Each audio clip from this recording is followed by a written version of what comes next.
Quetta gladiator के star allrounder Shahid Afridi का corona test मस्बत आ गया। मैनेजर कोयटा ग्लैडिएटर्स आजम खान की शाहिद आफरीदी का कोरोना टेस्ट मुस्बत आने की तस्दीक। मैनेजर कोयटा ग्लैडिएटर्स कहते हैं कि शाहिद आफरीदी घर में ही 7 रोज क्वारंटीना करेंगे।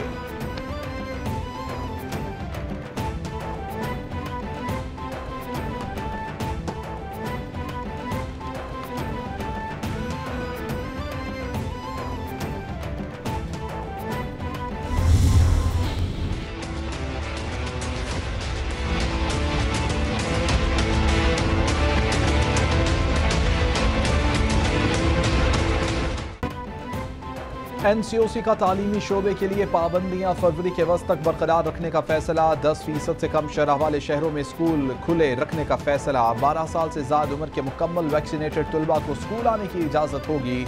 10% से ज्यादा शरह वाले शहरों में 12 साल से कम उम्र तलबा की हाजिरी निस्फ होगी। 12 साल से ज्यादा उम्र तलबा की मुकम्मल हाजिरी होगी।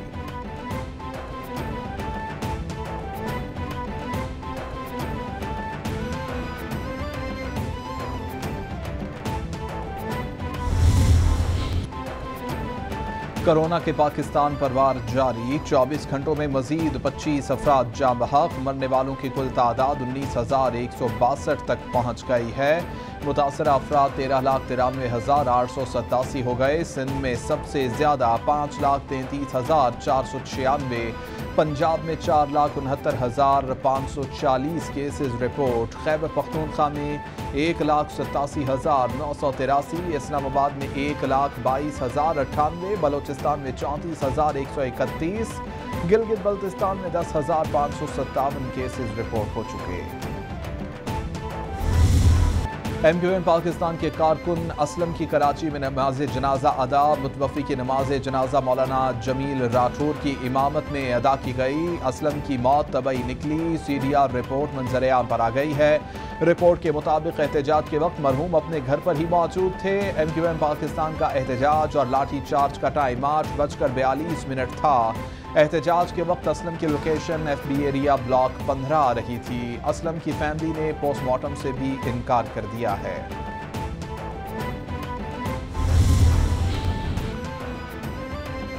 वज़ीर-ए-आज़म इमरान खान का सिंध पुलिस का MQM के पुरअमन मुजाहरे पर तशद्दुद का नोटिस। महकमा दाखिला, चीफ सेक्रेटरी और IG सिंध से वाक़े की रिपोर्ट तलब कर ली। इमरान खान ट्वीट में कहते हैं, रिपोर्ट मिलने के बाद जिम्मेदारों के खिलाफ कार्रवाई की जाएगी।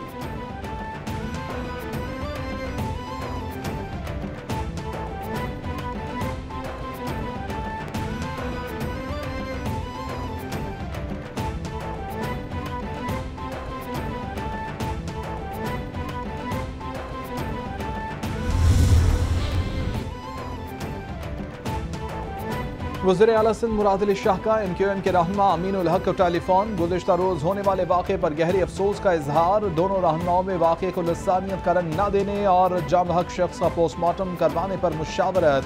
मुराद अली शाह की अमीन उल हक को नए बल्दियाती कानून पर बातचीत की पेशकश। मुराद अली शाह की मुत्तहिदा MPA सदाकत हुसैन को टेलीफोन। MPA सदाकत हुसैन की तबीयत मालूम की।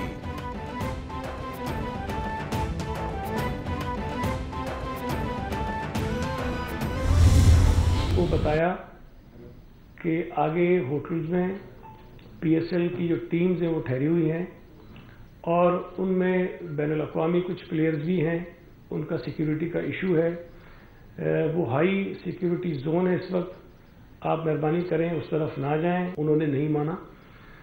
वो फुटेजेस भी आपके पास मौजूद हैं कि वो पुलिस को धक्के देते हुए मारते हुए आगे की तरफ बढ़े और बहरहाल वो चीफ मिनिस्टर हाउस के सामने पहुंच गए। इस हंगामा आराई की वजह से PSL की टीम्स ने जो नेशनल स्टेडियम की तरफ जाना था होटल से निकलकर उनका कॉन्वॉय वहां से नहीं जा सका। जो वाकया हुआ ये बिल्कुल नापसंदीदा था, नहीं होना चाहिए था। हमने खुशी से नहीं किया।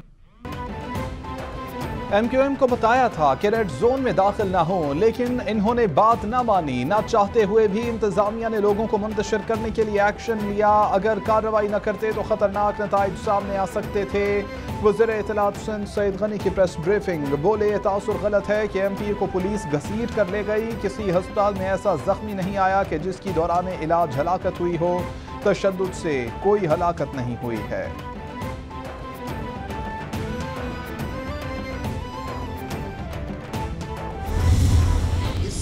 निज़ाम के खिलाफ पूरा सिंध इकट्ठा हो चुका है। एक जमहूरी और आईनी हक है, हर सियासी जमात का होता है। एमक्यूएम गई थी, पुरमन जाकर बैठे हुए थे, उनसे बातचीत करते, उनको इंगेज करते, मसला हल हो जाता। ना आंसू गैस चलती, ना लठबाजी होती, ना इतना शोर मचता। हमारी ख्वाहिश है कि ये पुलिस के अफसरान जो कि गुलामी में शाह से ज़्यादा शाह की वफादारी में अपनी जो उनको मैंडेट मिला हुआ है उससे आगे निकल जाते हैं। Opposition leader Sindh assembly Haleem Adil Sheikh बोले, सिंध के निज़ाम के खिलाफ पूरा सूबा खड़ा हो चुका है। बल्दियाती कानून आइन की खिलाफ वर्जी है। एहतजाज हर सियासी जमात का जमहूरी और आइनी हक है। एमक्यूएम के मुजाहरीन पुरअमन थे। मुजाहरीन से बातचीत के जरिए मसले का हल निकाला जा सकता था। पुलिस के अफसरान सिंध के हुक्मरानों की गुलामी से बाहर निकल आए।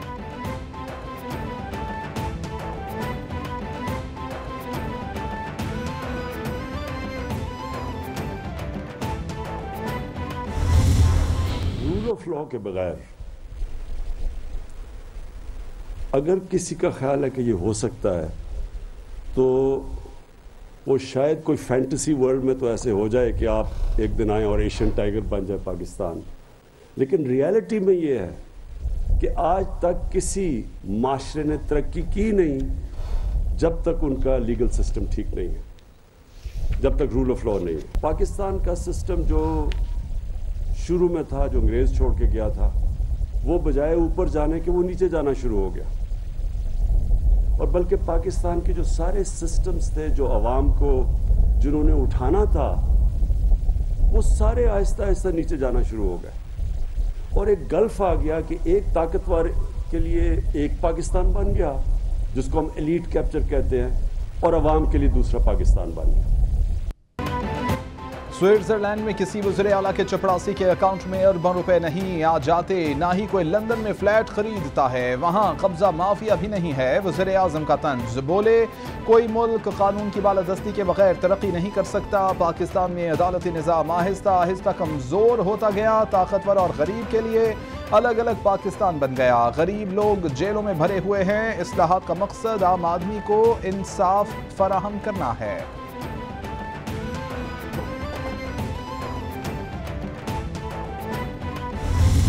कानून से मैंडेटरी कर दिया है कि जो पुलिस बजट है वो ट्रिकल डाउन होके वो पैसे पुलिस स्टेशन में जाएंगे, और अगर नहीं जाएंगे तो उसकी बाकायदा ऑडिट होगी, उस पर कानूनी चाराजोई होगी, और नेचुरली उसके तहत जिस किसी को भी सज़ा जज़ा दी जाएगी। पूरा सिस्टम है। मैं आज भी चीफ जस्टिस अतहर मिनल्लाह की तारीफ़ करूँगा कि उन्होंने हमारे सिविल रिफॉर्म्स की बड़ी पजीराई की। उसको इम्प्लीमेंट करने के लिए भी उनकी जो पूरे सीनियर जजेस हैं आज तक वो यही बात करते हैं और कर भी रहे हैं। पूरी दुनिया में मुझे प्राइम मिनिस्टर साहब लोग टेलीफोन करते हैं दुनिया जहाँ से, they think I am the law minister, तो हर चीज़ हर प्रॉब्लम जो है उसका हल लॉ मिनिस्टर के पास है। और जिस तरह वो इन चीज़ों का शुक्रिया अदा कर रहे हैं जो चीज़ें हो रही हैं।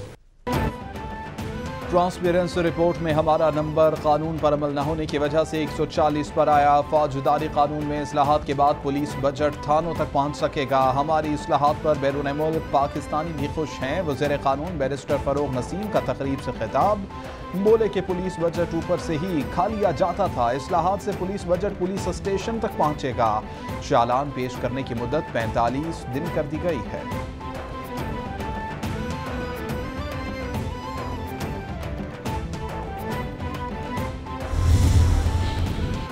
वज़ीर आज़म इमरान खान से मुशीर एहतसाब मुसद्दिक़ अब्बासी की मुलाकात। एहतसाबी अमूर से मुताल्लिक़ तबादला ख्याल। मुसद्दिक़ अब्बासी ने वज़ीर आज़म का मुशीर तयनात करने पर शुक्रिया अदा किया।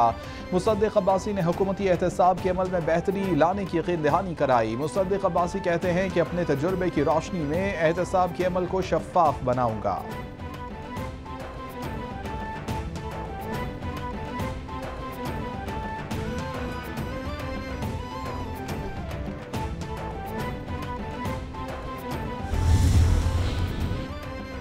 वज़ीर आज़म का एक माह में ओवरसीज़ पाकिस्तानियों के लिए जामे पॉलिसी तश्कील देने का हुक्म। इमरान खान की मुआवन ख़ुसूसी बराए ओवरसीज़ और इंसानी तरक्की वसाइल। तारिकुल हसन की मुलाकात। ओवरसीज पाकिस्तानियों से मुताल्लिक मामलात, मसाइल और हल पर मुशावरत। इमरान खान का बैरून मुल्क पाकिस्तानियों के लिए सेंटर कायम करने का हुक्म। बोले कि 90 लाख ओवरसीज पाकिस्तानी मुल्क का कीमती असासा हैं, इनके लिए जामे पॉलिसी फ्रेमवर्क तश्कील दिया जाए।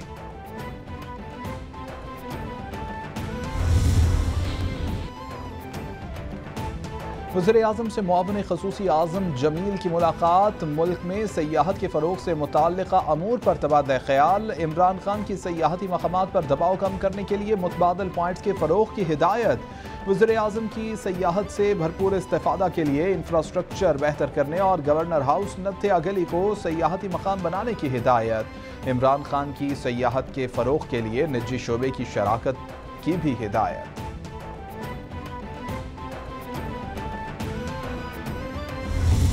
बात ये है कि इम्प्लीमेंटेशन हमेशा ज़्यादा मुश्किल होती है पॉलिसी बनाने से। इस केस में नेशनल सिक्योरिटी डिवीज़न एक पूरी मिनिस्ट्री बनी हुई है जिसका काम है कि इस इम्प्लीमेंटेशन को इंश्योर करे, और फिर उसके ऊपर नेशनल सिक्योरिटी कमेटी है जो वज़ीर-ए-आज़म साहब खुद हेड करते हैं। उसमें सिविल और मिलिट्री लीडरशिप है पाकिस्तान की। वो ये रेगुलर रिपोर्ट लेंगे कि आया जो इसमें एक्शन होने हैं वो हुए कि नहीं हुए।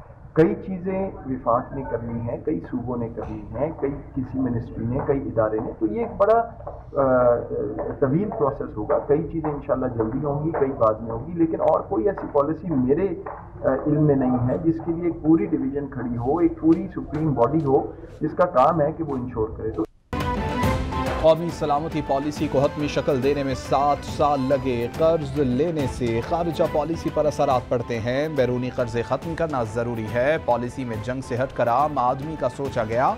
मुईद यूसुफ कायमा कमेटी बराए खारजा अमूर इजलास में ब्रीफिंग देते हुए बोले कि मईशत पाकिस्तान का नंबर 1 मसला है। कर्ज लेने पर कौमी खुद मुख्तारी पर समझौता करना पड़ता है। बैंकिंग निज़ाम की बहाली तक अफगानिस्तान की इमदाद मुमकिन नहीं है।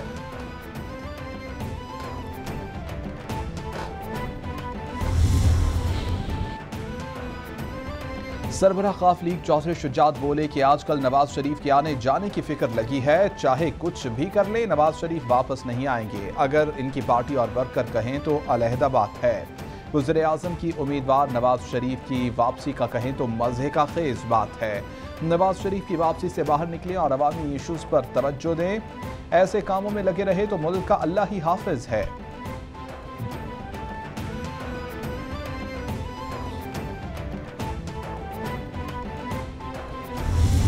पाकिस्तानी कौम को ये बताना चाहता हूँ कि इसका असल चेहरा अल्लाह ताला ने बेनकाब किया है।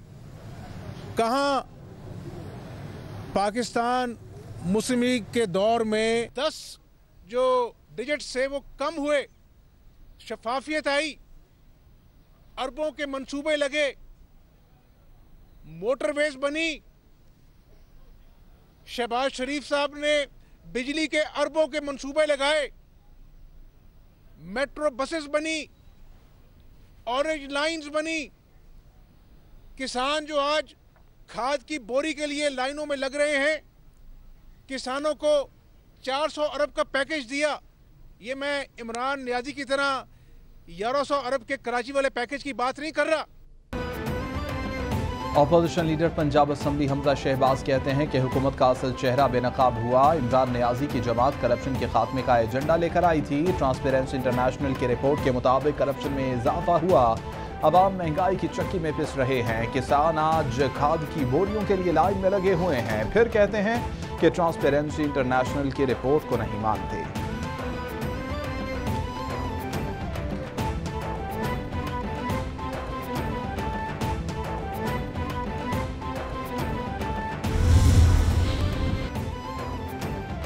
मरियम औरंगजेब ने फॉरेन फंडिंग केस का तमाम रिकॉर्ड सामने लाने का मुतालबा कर दिया। कहती हैं कि इमरान साहब की जालसाजी का एक और नाकाबिले तरदीद सबूत सामने आ गया। शौकत खानम के डोनर्स को PTI के डोनर्स के तौर पर जाहिर किया गया। इमरान खान ने खैराती इदारे को मनी लॉन्ड्रिंग के लिए इस्तेमाल करने का जुर्म किया। इमरान खान की करप्शन, मनी लॉन्ड्रिंग समेत तफसील खुफिया रखी जा रही है।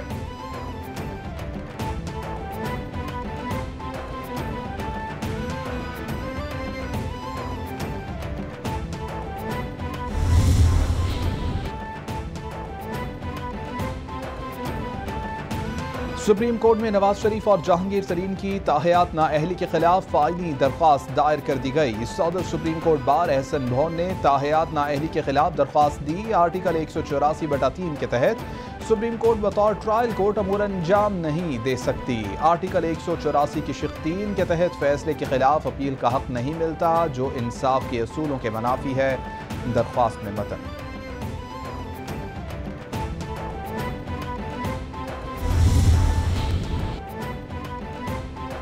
वजारत साइंस एंड टेक्नोलॉजी की इस्लामाबाद में बल्दियाती इंतखाबात के लिए EVM देने से माजरत, इलेक्शन कमीशन के खत का जवाब दे दिया। वजारत साइंस एंड टेक्नोलॉजी ने इलेक्ट्रॉनिक मशीन नहीं खरीदी, मशीनों को पैपरा कवानीन के तहत खरीदना इलेक्शन कमीशन का इस्तेहकाक है। वजारत साइंस इलेक्शन कमीशन को EVM पर कानूनी ताउन के लिए तैयार है। खत का मतन, इलेक्शन कमीशन ने वजारत साइंस से 3900 मशीनें मांगी थी।